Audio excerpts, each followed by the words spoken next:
廖先生，药都已经准备好了，阿司匹林和奎宁各10箱，明天就可以运走。不安全吗？安全，放心吧，司令亲自去验货，不会有问题的。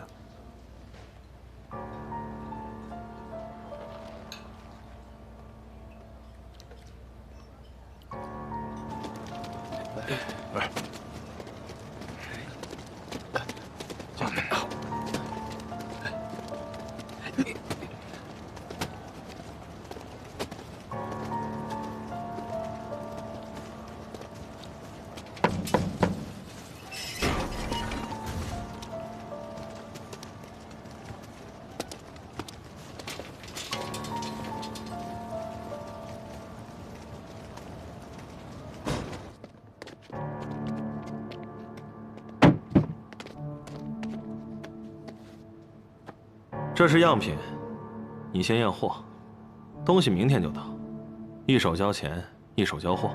你放心，只要货没有问题，谭司令的钱是不会少给你的。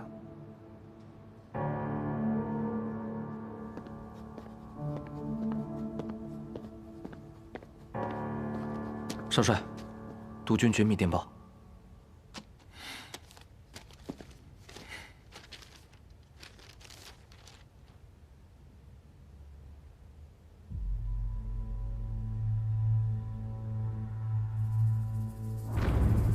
少帅，发生什么事了？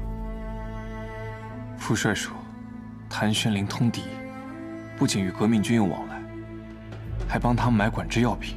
这么说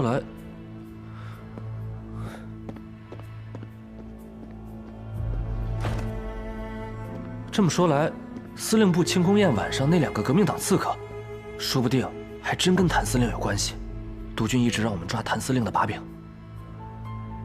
这个时候就是最好的时机啊！副帅说，探子已经查到，他们明天在外滩码头交接，要我带着宪兵去抓现行。督军这是为了把功劳留给您，一旦谭玄林被抓到了把柄，他这上海司令也当不成了，到头来这位子还不是您的。看来副帅并不信任我，一直派着探子盯着谭玄龄。少帅。 谭玄龄这个人向来狡诈，督军这么做也是有备无患啊。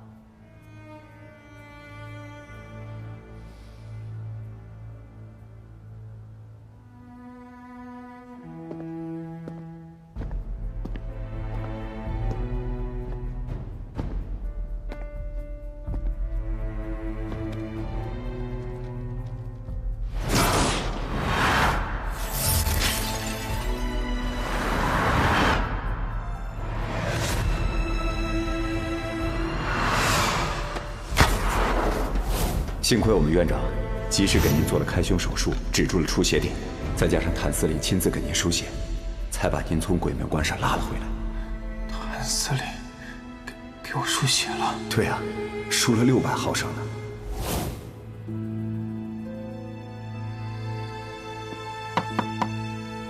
进来。哎，关耀兄，还没走啊？ 我家的老宅修缮好了，刚才光顾着和徐成对宾客名单了，忘了时间。谭司令这么晚了还没有休息啊？公务这么忙？嗨，什么公务不公务的？我这儿没有家，所以吃住啊都在司令部，不像你财大气粗的。听说你们家那老宅占地足足10几亩啊，而且还引了这个黄浦江的水，修了荷花池。落成了一定要请我去啊！ 那是自然。哦，对了，谭司令明天有事吗？明天，哦，明天我要出去一趟。怎么，你有事儿啊？哦，没什么。本来想邀请你帮我参谋参谋，这个宾客名单到底适不适合？不，这个不行，这个督军府的排场我参谋不了。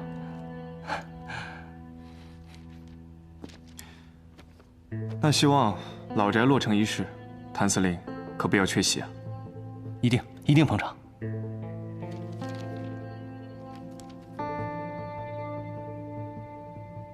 你还有事儿吗？我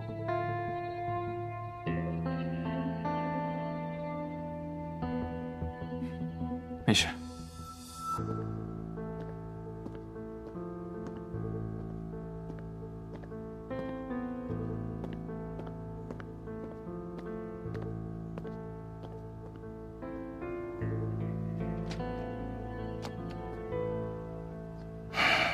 司令，徐督办这么晚来找你，这到底是要干嘛呀？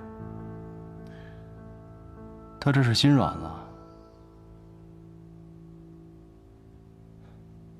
如果他不是徐伯钧的儿子，或许我们能成为好兄弟。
老夫，帮我谢谢谭司令。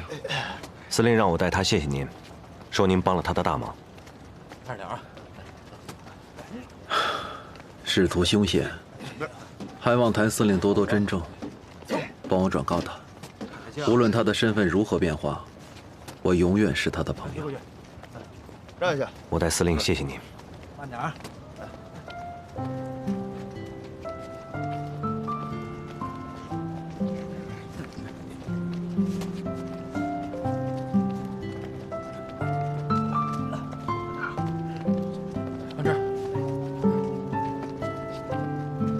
走，回商会。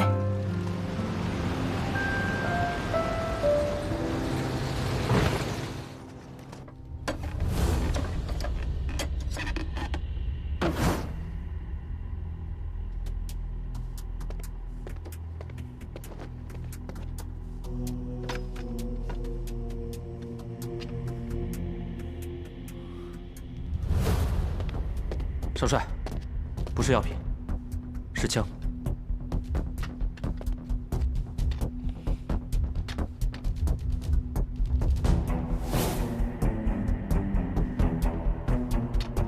天津机器局隶属于裴督军，专供于裴家军队。他们的枪为什么在你这儿？既然知道是裴家的产业，那您管的是不是太宽了？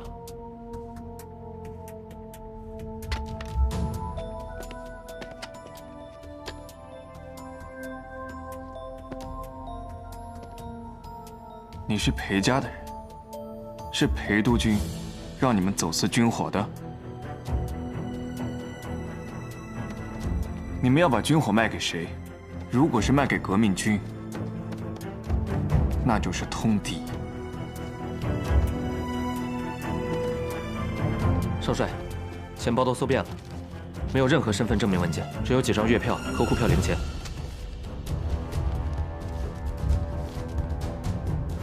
你做了假身份、假简历，并且把你的月票换成了银元和沪票，为的就是方便能够在上海使用。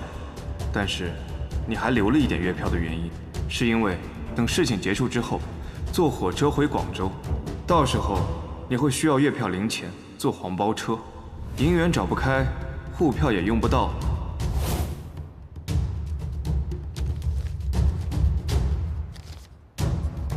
你们往返于上海和天津，留着月票做什么？我有理由怀疑，你们去过广州。如果你不把原因交代清楚，那我就只好把你们关起来慢慢查。到时候查出什么，连累了你们裴督军，你自己看着办。徐少帅，我能和您单独谈谈吗？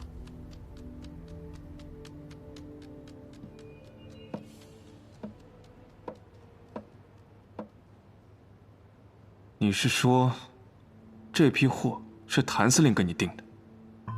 是。谭司令说，督军府的军饷总是不能足额交付，导致民团的士兵尚不能做到人人有枪，所以私底下在我们这边订购了一批枪支。这么说，你是天津机器局的人？没错。徐少帅，您和我们裴少帅也是至交好友，应该知道徐督军私扣军饷之事。裴督军为了弥补缺口，才责成我们机械局贩卖军火。如今各地政府开支巨大，我们暗中交易也是为了避开高额税费。但是我们只与各个督军府管辖的军队做生意，从来没有接触过革命军。既然如此，为何你们身上背着月票？人在河边走，哪有不湿鞋？贩卖军火的生意，毕竟不是光明正大的。我们身上带着月票，即使被抓，也不会想到机器局头上。你为何要告诉我这些？徐督军与裴督军现在共同掌权，您与裴少帅又是好友，我给您说明缘由，是省得大水冲了龙王庙，引起不必要的误会。那身上带月票，是你想的？小的哪有这等心思？是督军府嘱咐的。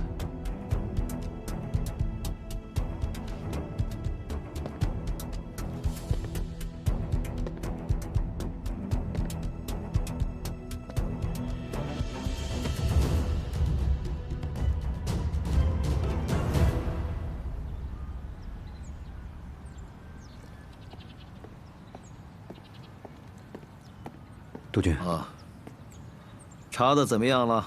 少帅说，谭玄林私自向天津机器局购买了枪支，因为涉及到裴家军火，所以少帅把事情压下来了。谭玄林现在买枪，肯定是声东击西，他是在混淆视线。属下继续派人盯着，我就不相信他露不出狐狸尾巴来。还有啊，抓紧时间筹备老宅的落成仪式。光耀和母家的婚事要赶紧定下来。是。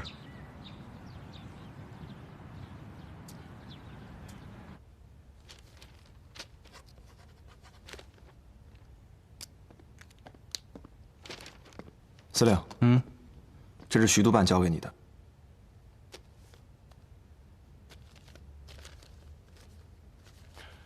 他有说别的吗？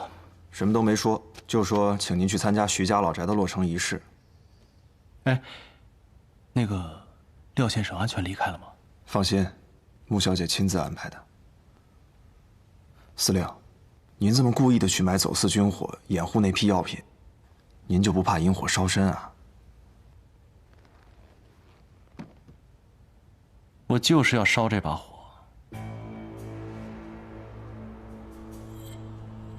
前段时间，有个人给我介绍了一批走私军火的人。我去跟他们谈生意的时候，偶尔发现，这帮人身上也有月票。后来跟其中的一个人混熟了，他告诉我，现在啊，各督军府谈革命党色变，万一走私被抓，就直接推到革命党头上。我问他是怎么想出这个办法的，他跟我说，2个月前有人试过。所以他们的老板才让大伙效仿。我算了一下时间，2个月前，正是庆功宴徐光耀被刺的时候。这伙人什么来路？我侧面打听了一下，这帮人呢，跟天津机器局有关，而且从这帮人的行事作风来看，颇有军人的作风，所以我判断。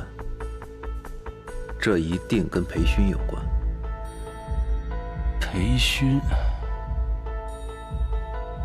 如果是他派刺客刺杀徐光耀的话，那可就有意思了。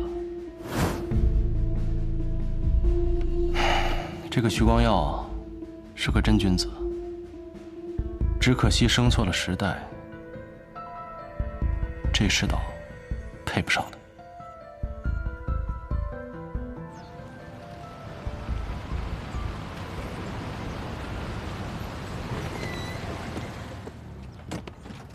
督军，哦，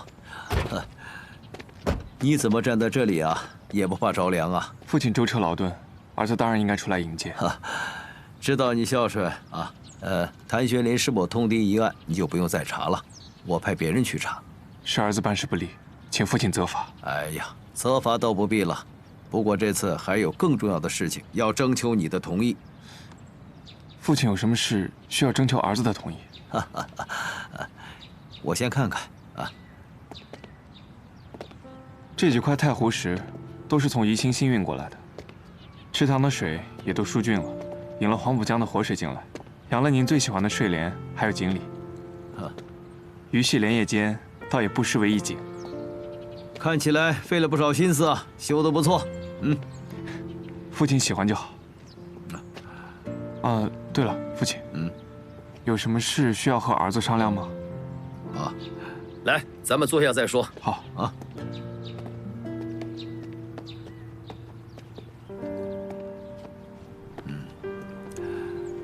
儿子，你年纪不小了，我们徐家人丁不旺，只有你这一个单根独苗，是时候考虑你的婚姻大事了。父亲怎么会突然想起我的婚姻大事？现在南边战局未定，我确实没有心思考虑这个。你没心思，那就由我替你考虑。父亲，你觉得婉清这个姑娘怎么样？父亲，是想向穆家提亲吗？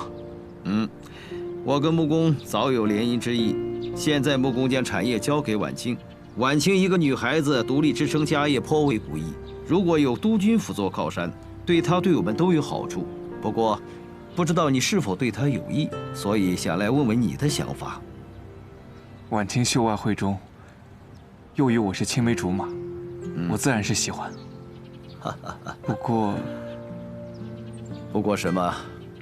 不过我私下有跟她表达过好感，但她没有给我回应。儿子，这婚姻大事向来都是父母之命，媒妁之言，哪有私相授受的道理？况且婉清是千金小姐，不是平民百姓家的野丫头，你这样私下示好，太过于轻浮，应该由家里正式提亲才对。怪不得这几天她对我有点生分，原来是怪我对她唐突了。莫急，落成仪式上，我把穆家的所有人都请过来，你的婚事我向穆公提起。你能替婉清不顾生死的去挡枪，我就不相信穆公他会不答应这门亲事。谢谢父亲。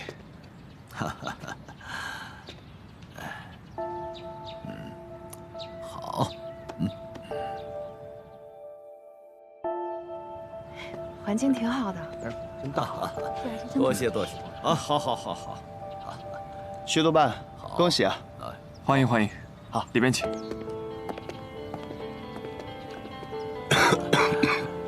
穆公，听说近日身体不适，在法源寺吃斋念佛，不知身体好些了吗？身体倒是无恙，求个安心罢了。只是把这么重的担子甩给了婉清，这孩子辛苦了。是啊，我刚才也看到她了，确实有些闷闷不乐。一个女孩子担这么重的担子，着实是难为她了。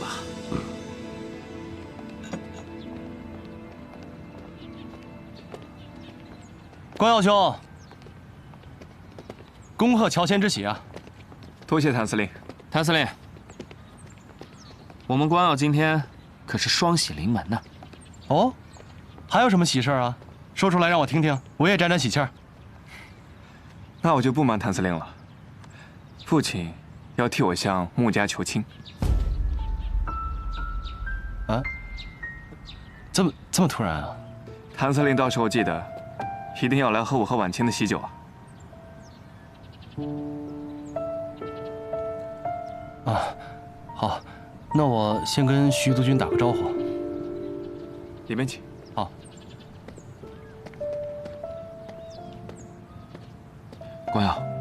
我早就跟你说过，这个谭司令对婉清小姐不怀好意。别乱说话。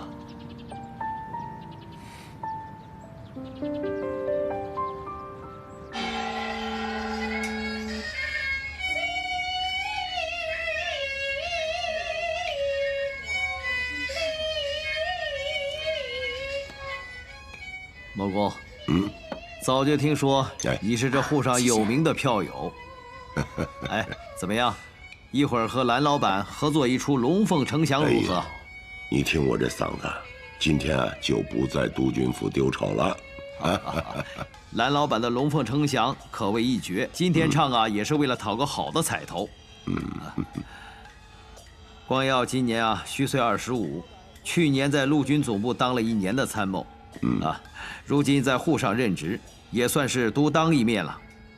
不过这一个人过日子总不是个事情，我想啊，是该给他讨一门亲事了。俗话说得好，成家立业，男人嘛，总得有个家，做事才有底气。听督军的意思是，光耀贤侄看上我们家婉清了。哈哈哈哈哈！婉清这孩子得体大方，又跟光耀做过秘书，2人情投意合，很是般配。哈哈哈哈！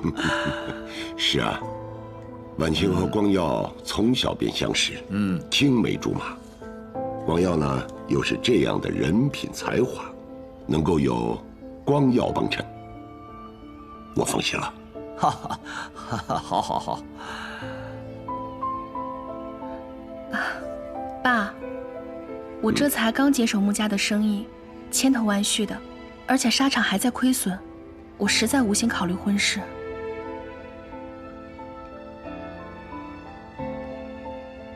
婉清，之前是我唐突了，我不该私下跟你表示的。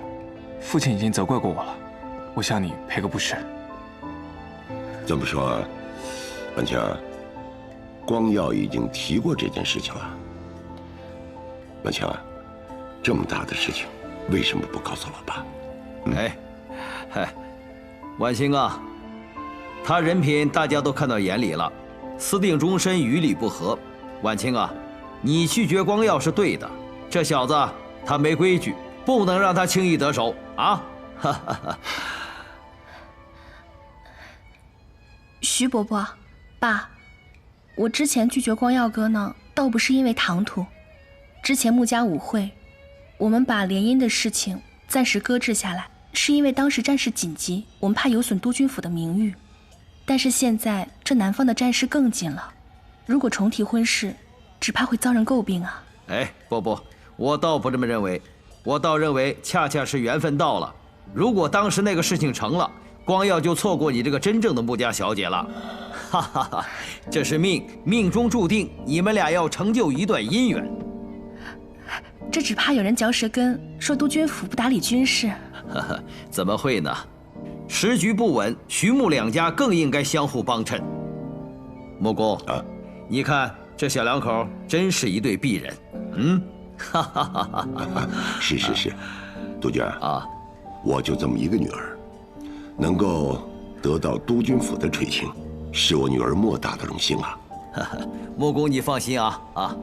今后婉清就是我督军府的少奶奶，凡事有督军府为她撑腰。穆公，我看择日不如撞日，不如咱们趁热打铁，订婚仪式就安排在下月初8，那是个移婚嫁的黄道吉日。好，能够得到督军府的垂青，那也是我们家婉清的荣耀，听督军的安排。好，来，喝茶。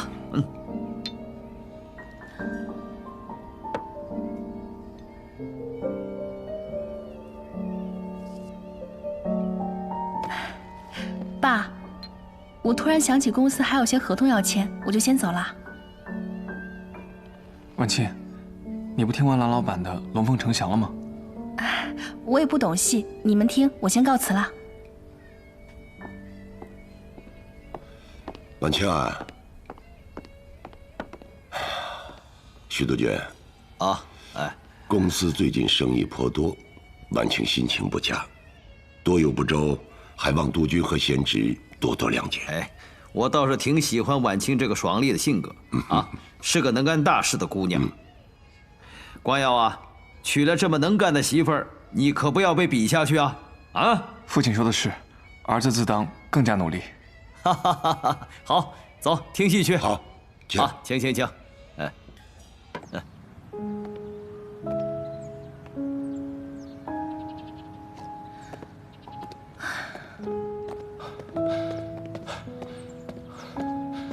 婉清，你都听到了吧？我一定要去跟爸爸说清楚。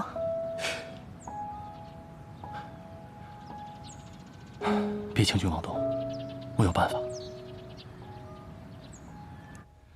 那个小报记者叫什么来着？哪一家？就是那个刊登徐光耀和裴少军的那个照片的那个。啊，火花报。火花报是吧？派个脸生的给他送过去。这唱的是哪一出啊？快去。啊，好。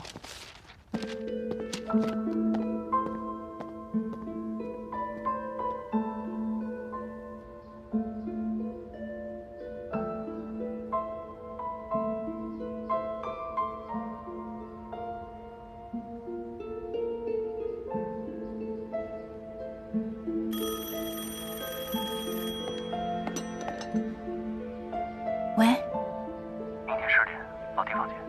你想到办法了？还是见面再说吧。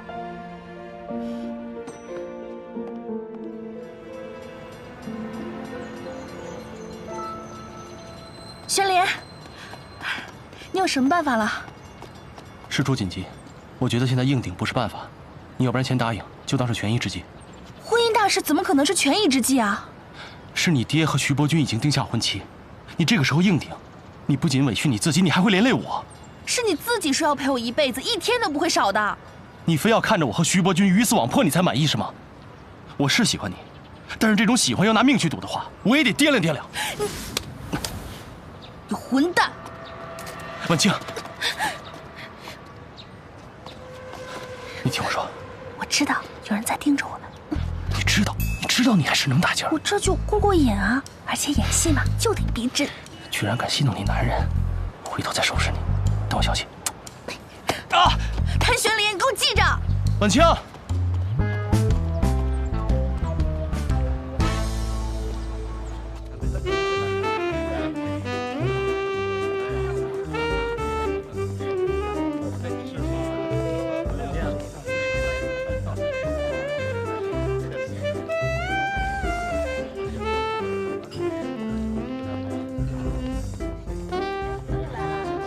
光耀，怎么喝这么多？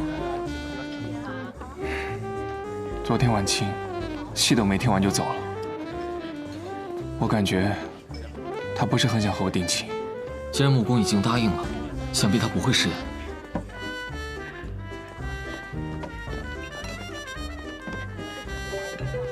其实，在医院的时候，我就和他表达过好感，但是他没有给我回应，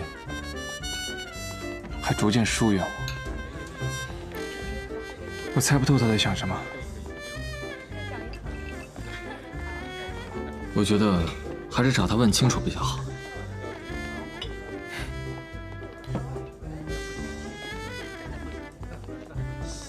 我想问他，但又怕问他。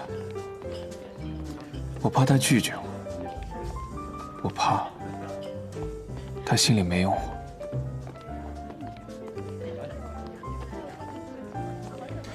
你们说，我要是装傻，把他娶进门，用一辈子去保护他，他会爱我吗？你这么做有些自私。我就自私这么一回，我用一辈子去爱他，去护他，难道不够吗？问世间情为何物，直叫人生死相许。光耀，你别难过了，你最少还能留下穆婉清的人。我呢，追着顾月霜，都快把自己的心掏出去了，人家还不是不拿我当回事儿。来，咱们难兄难弟喝一个。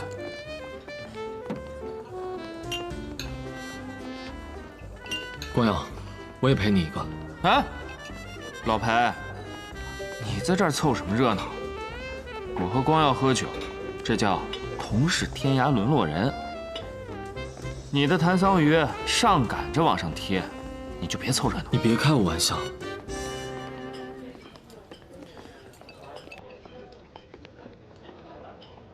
哎，你们看那女的。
各位贵宾，我唱的不是很专业，让大家见笑了。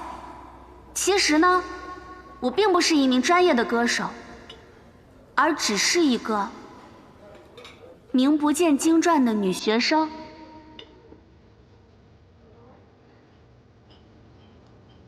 我今天之所以站在这里，是想把这首歌唱给一个我仰慕的人听。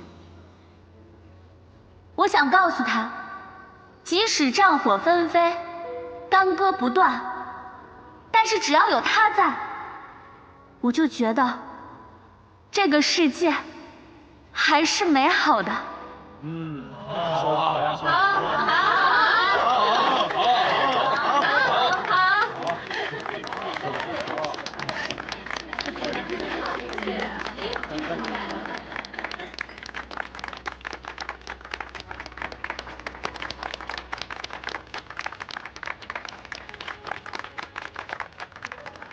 裴公子，如果你愿意让我继续仰慕你、崇拜你，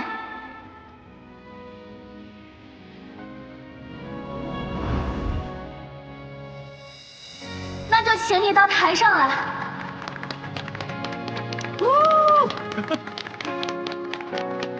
好吗？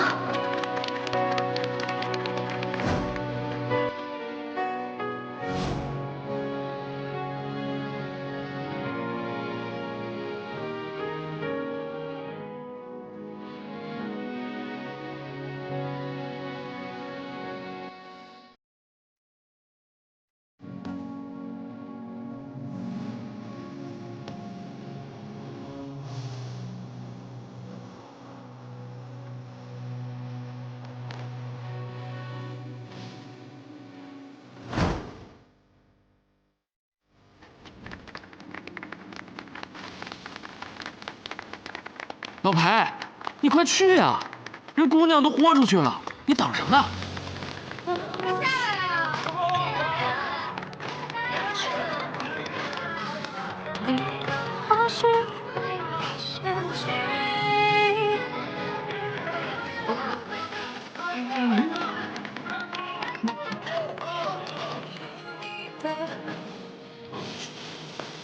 真心的美丽，你是我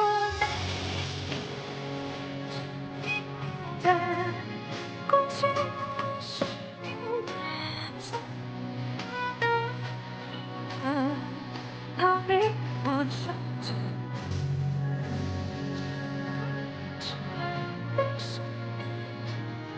是对我有一丝动心。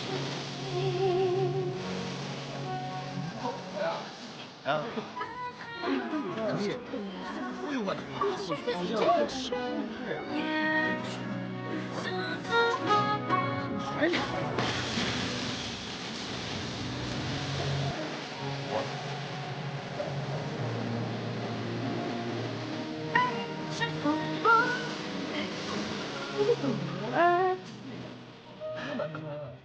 而你却从不为而停。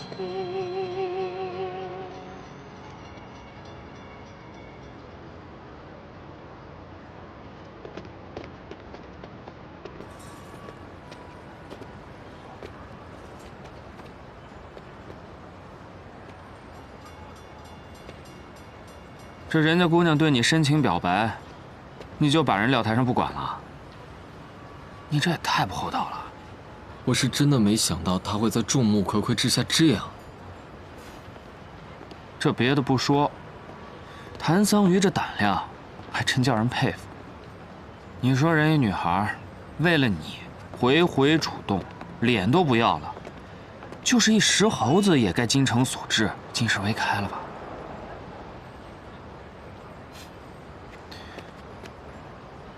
你好歹给人一好脸吧！你知道像我们这样回回主动追人的人有多苦吗？都像你似的，捂都捂不热乎，那我们还活不活了？你要是不喜欢人家，你就当面跟人把话说清楚了，断了人的念想，要吊着人家算是怎么回事啊？其实我不讨厌他。老裴说不讨厌，那就是喜欢喽。少君，要是喜欢人家，又何必躲着他呢？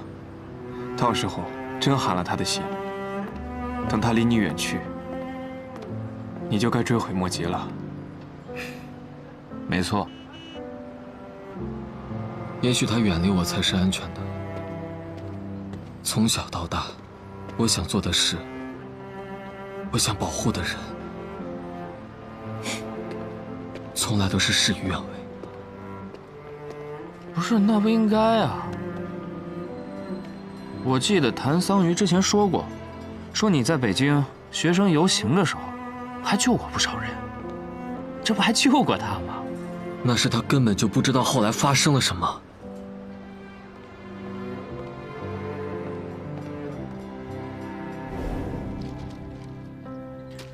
当时我阻止了学生们闹事，劝他们写了请愿书，并交给了副帅。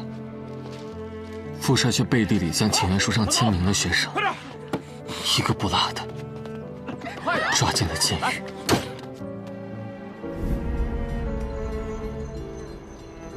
少君，这不是你的错。对，这不是你的错，你这顶多是好心办坏事。要不我们再找个地方喝几杯？怎么了？今天晚上是顾小姐春闺梦里人的杀青仪式，我得给她去捧捧场，撑撑牌面。这个没我可真不行。你怎么还不死心啊？我这叫屡败屡战，越挫越勇。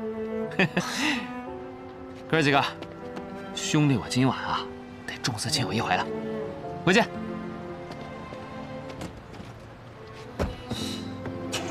要不我们再找个地方喝几杯？好啊。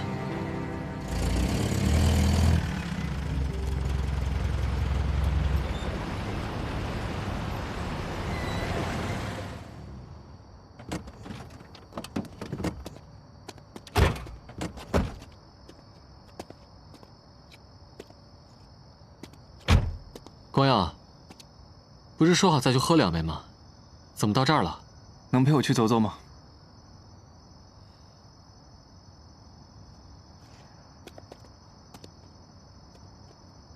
还在为婚事烦恼吗？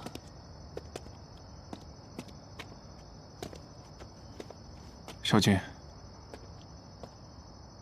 我有个东西，想给你看一看。